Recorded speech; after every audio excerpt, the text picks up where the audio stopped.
બરાબર છે. આ પત્તાની સાઈઝ છે તમે જોઈ શકો છો 19 નંબરની કેવી હોય, જે ખેડૂત હોય એમને ખ્યાલ હશે. અચ્છા, પહોળાઈ કેવી લાગે છે? પહોળાઈ 2 વેત ઉપર છે. અચ્છા, વજન શું લાગે છે? હલાઈને જોવો છો વજન કેવું? પત્તાની સાઈઝ વધી તો વજન કેવું વધ્યું છે કે ઘટ્યું છે? એકદમ થિકનેસ ફૂલ છે. જો આ ઉપર મતલબ કે વજન બી આ હલાવાથી ખ્યાલ આવે, ખેડૂતને જોઈને ખ્યાલ આવે કે ભાઈ વજન બી વધ્યું છે. પૈસા આપણને વજનના અને પત્તાની સંખ્યાના મળે છે. બરાબર છે.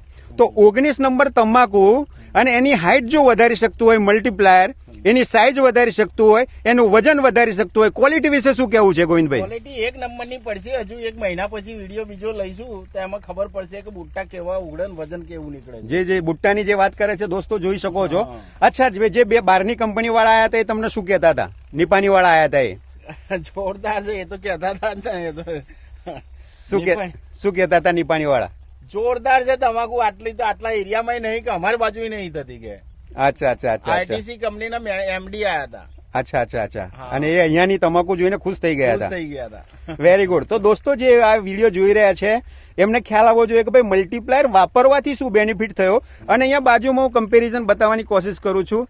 આ જ્યાં નથી વપરાયું એ તમાકુ જોઈ શકો છો, અને જ્યાં વપરાયું છે એ તમાકુ જોઈ શકો છો. બંને એક સાથે પણ જોઈ શકો છો એટલે ખ્યાલ આવી શકે. બીજું આ જે બાજુમાં તમાકુ છે, હા, ઓની સાથે રોપી હતી. અચ્છા, ચોમાસામાં બગડી ગઈ, પછી રોપી. અચ્છા અચ્છા અચ્છા. મારા એની જ તમાકુ છે મલ્ટીપ્લાયર થી. અચ્છા અચ્છા. એટલે ચોમાસામાં આ વખતે વધારે વરસાદ પડ્યો અને લોકોની બગડી ગઈ તમાકુ, તમારી નથી બગડી. ના, આ બાજુ એટલે એક જ ખર્ચો થયો. ફક્ત સામાન્ય ખર્ચો વધારવાથી પ્રોડક્શન આપણે એના કરતા વધારે લેવાના ગેરંટી છે અને મહેનત બચી ગઈ. ઓકે ગોવિંદભાઈ, આ મેસેજ ખેડૂતનો છે. દરેક ખેડૂતે પોતાનું મગજને ઓપન કરીને ફક્ત 1 કિલો બી વાપરીને જોઈ લેવાની જરૂર છે. અને 1 કિલો વાપરશો તો તમારી બી કન્ડિશન, તમારી જમીનની કન્ડિશન સુધરશે અને ખિસ્સાનું વજન વધશે.